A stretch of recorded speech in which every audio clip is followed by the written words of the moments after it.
J'accueille en entrevue Marc Cudia qui vient de lancer le livre Déterminé quand la résilience mène au succès. Marc Cudia, les services sociaux l'ont placé à la crèche de la Réparation à Montréal alors qu'il était âgé de 4 mois. Il a passé par 10 familles d'accueil et 2 foyers pour jeunes, mais maintenant c'est un homme d'affaires prospère qui est copropriétaire de 2 entreprises, Éco-Récréo et Voile en Voile. On a pu aussi le voir à l'émission Dans l'œil du dragon. C'était en 2013. Marc Cudia, bonjour. Bonjour Caroline. Vous connaissez bien la région du Témiscouata parce que vous y avez habité dans 2 familles d'accueil. On y reviendra un petit peu plus tard dans l'entrevue, mais tout d'abord, je voulais savoir pourquoi avoir décidé d'écrire votre histoire. Bien, au départ, c'était aussi de faire...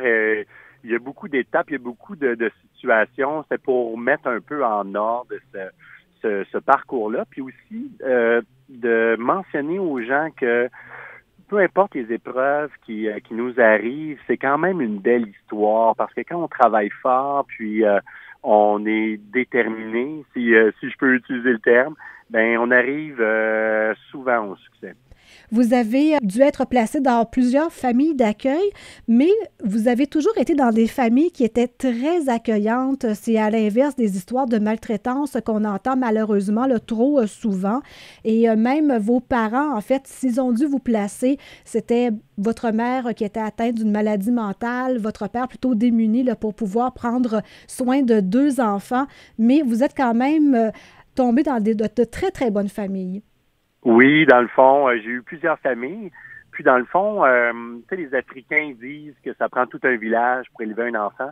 Mais je pense que chacune des familles m'ont légué une partie de leur bagage qui m'ont permis aujourd'hui d'être fier de ce que j'ai fait, de mon passé, de mon parcours, mais aussi être en mesure de moi-même m'occuper de ma famille, dans le fond. Mais il y a vraiment de très, très bonnes personnes qui font partie de ce réseau. Oui, c'est sûr. Des familles d'accueil où j'étais enfant unique au départ. Ensuite, j'ai eu des familles d'accueil qui avaient cessé d'être en opération et en sachant que j'étais dans une situation où que j'avais besoin d'aide encore, ont réintégré les services sociaux pour pouvoir m'accueillir chez eux. Et d'ailleurs aussi à Saint-Ézéard du Témiscouata, il y avait une famille avec déjà 5 enfants biologiques et qui ont décidé de devenir famille d'accueil et d'accueillir des enfants qui étaient dans le besoin. Donc, c'était assurément des familles qui étaient très aimantes. Je le disais, vous venez de Montréal, mais le hasard a fait que vous avez habité ici dans votre adolescence. Oui. Tout d'abord à Pointe-Égamouk, avec une des familles qui vous avait accueilli à Montréal. Comme elle est déménagée à Pointe-Égamouk, vous êtes venu les rejoindre pendant un certain temps. C'était la famille Bilodeau. Et oui, comme vous l'avez mentionné, à Saint-Ézéard de Témiscouata, avec la famille à Saint-André, il y a des gens avec qui vous êtes encore en contact, je crois. Oui, tout à fait. La famille Bilodeau est maintenant déménagée en Abitibi, mais la famille Saint-André habite toujours à Saint-Ézéard. Maintenant, ça fait... j'ai 42 ans, donc ça fait plus de 25 ans que j'ai passé dans ces familles-là. Puis, quand j'ai l'occasion d'aller revoir les Saint-André à Saint-Ézéard ou quand je suis en déplacement d'affaires vers la Gaspésie, j'arrête toujours leur rendre visite et c'est toujours un plaisir de discuter avec eux, de partager, d'échanger, autant avec les parents qu'avec les enfants qui maintenant, eux aussi, ont leur propre famille, puis que c'était comme mes frères et sœurs à l'époque. Et puis, cette connexion-là, c'est comme une connexion vraiment comme une famille biologique. Je me suis senti à l'intérieur de cette famille-là comme un membre à part entière, ce qui est très important pour un enfant qui est en famille d'accueil. L'attachement à sa famille, oui, c'est primordial pour avancer. Et puis, avec cette famille-là, j'ai senti que j'étais accueilli comme un des leurs. Donc, ça a été pour moi un passage super important dans cette famille-là. Et j'aimerais maintenant qu'on parle de votre passage dans le monde des affaires. En fait, oui, tout ça a débuté avec votre coup de foudre pour les quadricycles. Vous aviez été avec votre père au Vieux-Port de Québec et il y avait la location de ces quadricycles.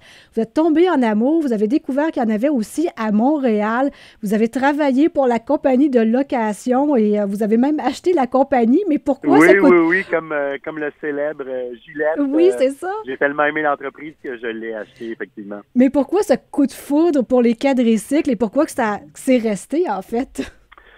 Dans le fond, on le voit encore aujourd'hui, hein, les quadricycles créés chez les enfants, là, c'est un sentiment que ça rappelle la voiture familiale où ils peuvent pédaler, conduire, et puis c'est ludique, c'est amusant. Et puis quand je les ai vus pour la première fois, je trouvais ça tellement c'était la plus belle affaire qui avait été inventée.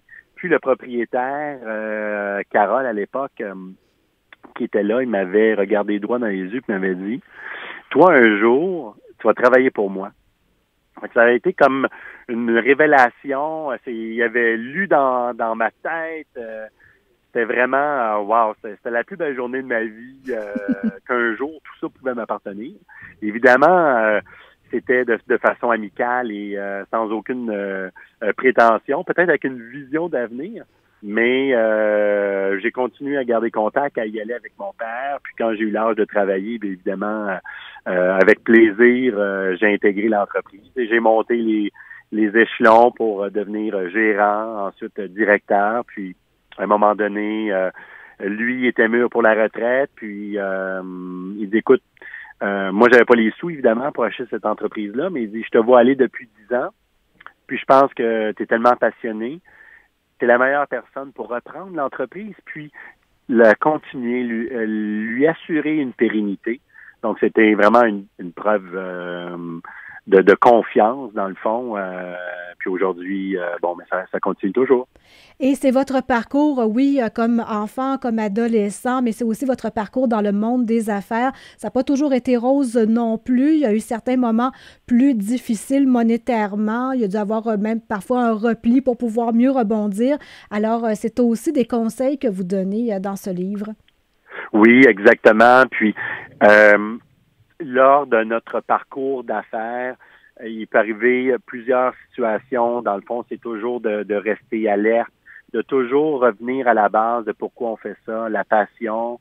Puis, une chose, sûrement mon parcours personnel a teinté mon parcours professionnel parce que, évidemment, en affaires, là, c'est jamais la routine. Il y a tout le temps des imprévus ou des trucs qui peuvent arriver sans qu'on l'ait vu. Et puis, le fait d'avoir changé de famille, d'avoir eu un parcours qui était peut-être un petit peu plus difficile, m'a permis, dans mon parcours professionnel, de mieux rebondir, de mieux encaisser les différents obstacles, dans le fond. Et vous parlez aussi de l'importance de l'école. Ça, c'est un de vos regrets parce que vous n'avez pas pu poursuivre votre parcours scolaire.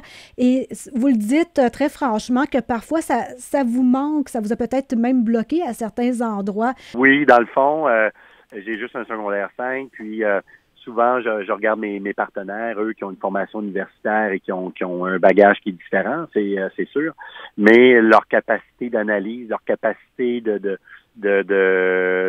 prévoir, de voir les choses d'un autre angle permet, par la formation académique, d'être mieux outillé dans le fond, parce que évidemment, soit notre parcours personnel ou notre parcours professionnel, on a chacun notre petit coffre à outils, et puis mieux il est garni, plus loin on peut aller, je suis convaincu.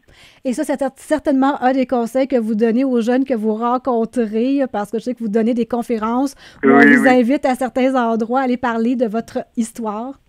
Tout à fait, c'est important de partager parce que souvent, on se sent souvent seul dans une situation, on se dit, ça arrive qu'à moi ou des trucs comme ça, mais non, il y a plein de trucs qui peuvent arriver de différentes façons. Puis le fait de le partager, des fois, ça donne une certaine une ouverture sur les situations que les gens disent: tu vois, cette personne-là a vécu une affaire similaire à la mienne, puis elle s'est sortie de cette façon-là. C'est pas bête. Tu sais, je peux essayer des trucs qui sont différents. Alors, Marc Cudia, je rappelle que votre livre s'appelle « Déterminé quand la résilience mène au succès » aux éditions de Mortagne. Et je vais vous féliciter aussi pour votre dernière réalisation. C'est dans le Vieux-Port de Montréal. C'est cette immense structure qui représente des bateaux de pirates où on peut faire ce qu'on appelle de arbre en arbre, en fait, de à peu près le même. Et je suis allée justement, moi, cet été, je ne savais pas que c'était vous qui étiez derrière ça, mais c'est vraiment très beau. Puis ça exploite bien un coin du Vieux-Port vieux port qui n'était pas exploité, justement. C'est vraiment magnifique. Alors, félicitations pour ça. Ah, mais merci beaucoup. Et on va terminer l'entrevue peut-être pour en profiter pour saluer la famille Saint-André à Saint-Elzéar. Bien sûr, je les remercie du profond de mon cœur d'avoir contribué à façonner mon parcours, puis l'homme que je suis aujourd'hui. Marc Cudia, merci beaucoup. Merci, Caroline.